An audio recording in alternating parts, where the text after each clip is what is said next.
Rowie, you're so self-centered. And that to me is the ultimate compliment, because for me, self means strong, energetic, lean and fit. Now, physically, that's obviously very important. Who wants to be weak, have no energy, be fat and be unfit? I hope nobody. So being focused on being strong, energetic, lean and fit physically is an awesome focus, and something that I do every day. I'm an exercise professional, I have been my whole life, and now I have a college that inspires, motivates and educates people to be strong, energetic, lean and fit. But what about mentally? And that's why I'm in the library today.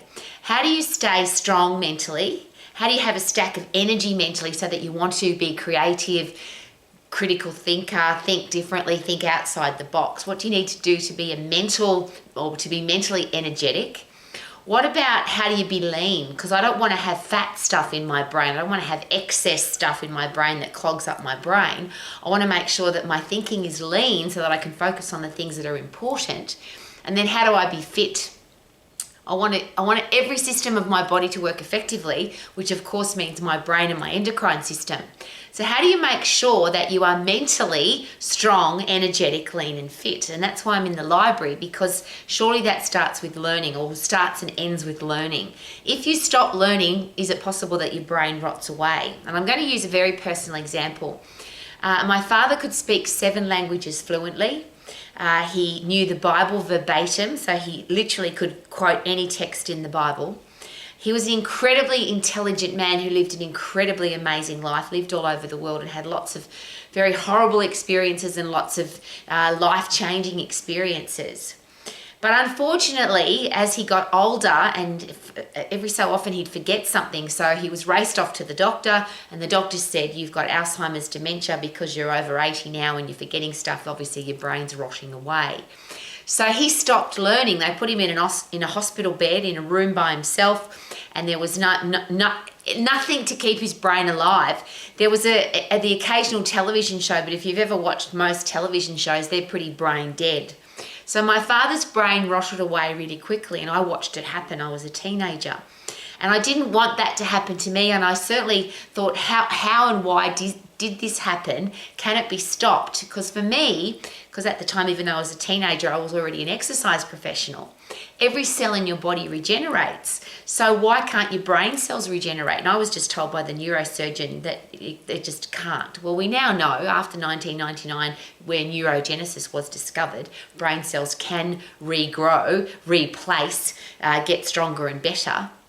So I now know that you can look after your brain. You don't have to let your brain rot away.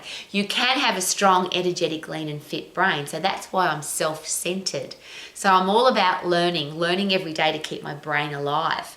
So I want to overcome challenges. I want to put my brain under pressure. I want to learn new things. And I think it's important as a human being to make sure, I don't want my brain to rot away, how about you? So what are you going to do every day? And if it's important to you, and I'll rephrase that, if you don't want your brain to rot away and go through what my father did, which was the last even year of his life, was he wasn't living anymore. He was just literally a human being that was breathing, but his brain was completely dead, had rotted away. And I don't want to live my life like that, and I don't wish that for anybody. So what are you doing every day to make sure that your brain stays strong, not just your body? Now, obviously, there's a great combination between the two. If you push your body physically, if you lift heavy, if you get puffed, if you overcome physical challenges, your muscles send messages back to your brain to say for next time she's got to be fitter and stronger. So let's send those messages back to the muscle so that the whole central nervous system and endocrine system stays really strong if you are physically fit and strong. Isn't that exciting? If you let your muscles and bones waste away, you're also letting your brain waste away. But what do you do specifically to keep your brain strong? And for me, it's all about learning. So I spend at least, and this is a bare ass minimum for me, at least 2 hours every day. There's 24 hours in every day. So to me, 2 hours, 120 minutes is not that long. And when I'm learning, I'm also doing something physical. So whether it's gardening or running or doing something where I'm out and about, I'm also learning at the same time. And the beautiful connection there is you learn better when you're moving. When your body's got oxygen supply and nutrient supply and fresh air and sunshine, obviously your brain works better, so you can take in more information. It's one of the reasons why the Max International Colleges does not have classrooms. Why would you sit people in a classroom on their backside, taking out the biggest muscles in the body, which is the muscles in your legs, in an air-conditioned room without fresh air and sunshine? What a stupid way to learn. I just won't do that to anybody anymore. So, but you personally, because this is not about me and it's not even about my students, it's about you personally. If you want to have a strong brain, if you want to have an energetic brain that can think clearly and be creative, if you want to have a lean brain that can focus on important things and get rid of the rubbish out of your brain, because I'll rephrase that. Is it possible that people spend a lot of time thinking about stupid stuff? What other people think, gossip, criticism, what's going on in the rest of the world that you have absolutely no control over? This thing on our phone, this social media thing where we're constantly scrolling through other people's lives and other people's opinions and what other people are wearing and what other people are doing. Surely that makes your brain fat rather than lean. So I want a strong brain, an energetic brain, a lean brain that doesn't have any crap in it, no fat in my brain. And I want to have a fit brain that can go and do all the things that I need it to do. And if, like me, you are a parent, well, I'm not a parent, but I'm certainly a teacher, I'm a boss, I'm a leader, people rely on me to be strong mentally and physically. And I'll go a step further there with the parenting. I don't personally have children, I haven't produced children. But I have a lot of people in my life who are children and or teenagers and or have children of their own. And it never ceases to perplex me. If you have children, surely you want to be the living example for them. I remember I was a very little girl. I was 13 years of age, and I went looking for adults that were healthy, fit and strong, had a career or business that they loved. They were financially free and they had great people in their life. And at 13, I couldn't find anybody that had all of those things together. Now, I talk about that a lot. There are some people who are fit, but they don't have any money, or they have lots of money, but they can't see their toes because they're so fat. Or they have great relationships, but they can't support those relationships because they haven't got any money. I didn't want to be that person. I wanted to live my life as a healthy, fit, strong person with a career or business that I love, being financially free and having great people in my life. Now, because I couldn't find anybody, I decided that I needed to be that somebody for other kids. Because at 13, when I went looking for adults that were in that situation, I couldn't find any.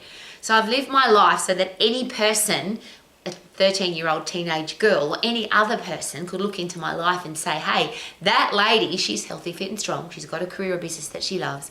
She's financially free and she only accepts respectful, kind, beautiful people in her life. And I'm sharing that with you because to be that person, you've got to be self-centered. You've got to have a strong brain, an energetic brain, a lean brain that doesn't carry crap around, and you've got to have a fit brain that can think really clearly and focus on overcoming challenges. And then I've got to have a body to match, because if I'm going to be healthy, fit and strong, I've got to be fit and strong. I've got to get puffed to get fit. I've got to overload my muscles and bones to be strong. Now, who cares what Rowie does? I'm just in my begging position for a reason. If you are a parent, a teacher, a coach, a boss or a leader, and people are relying on you, what are you doing every day to keep your brain strong? Are you learning? Are you expanding your brain? Are you... One of the reasons I love martial arts, it's a huge impact on your endocrine system, because obviously if you have to fight, there's a different impact on your brain than even sprinting. We talk about the fight and flight system, but if you have to turn and fight a challenge, your brain has to be much stronger than if you run away from the challenge. When you do martial arts, yes, there's physical challenge, but you have to remember things like patterns and katas. If you are learning new dance steps, new music lyrics, new music, if you're a musician, if you, of course, you're doing puzzles, if you're learning more about something. I listened to a lady just recently, she's over 100 years of age, and the question was, how come you're learning all the time? Every single day you're learning something new. She said, because I'm keeping my brain alive. I don't care what I'm learning. I just love the fact that I'm learning new stuff, putting stuff into my brain that keeps me stronger mentally. And she was over 100 years of age. So if you want to live all of your life with great quality, but particularly the last part of your life, because I'm an old lady now and I see so many people my age who are already brain dead, literally, and I can't put it any other way. They're miserable, they're grumpy, they're depressed, they're fat, they're diseased, they're angry with life because they're regretting what they didn't do. And isn't that a horrible way to live? I wish I could have, I should have, I would have, but I didn't. I never want to say that. Could have, would have, should have should be words that are not in our vocabulary. I did it. I had a go. I went and tried that. I experienced that. I ate that. I drank that. I did that. That's how I want to live my life. How about you? And of course, if you do that, if you go to new places, if you experience new things, if you learn new stuff, if you meet new people, then of course you're going to keep your brain alive. So rather than living your life through a screen and through other people's lives, if you're doing that, could it be a really good idea to experience life for yourself? And if you are experiencing life for yourself and you're out there doing great stuff, thank you for living the example, because our kids need to know that they can't and shouldn't and mustn't live their life on a screen, because their brain will go dead. If you don't force your own brain to get stronger and tougher and better and wiser, it will literally rot away. So yes, I'm very self-centered physically and mentally. I want my brain to be strong, energetic, lean and fit. I want my body to be strong, energetic, lean and fit. So self-centered for me is the focus of my day every single day. So I'm always getting puffed, always lifting heavy, always learning, always trying new things, always doing new things. And one of my favorite quotes about keeping your brain alive: when was the last time you did something that you've never done before? And isn't that what it's all about? You literally, physically create new connections in your brain every time you do something new or every time you learn something new. So rather than this ridiculous expression of "I know that already," which I hear so many people say, just as a very sad side note, it's one of the things that I hear at my college most days. Most people will say to me, "I don't need to learn anymore. I already know everything. I just need to get a bit of paper."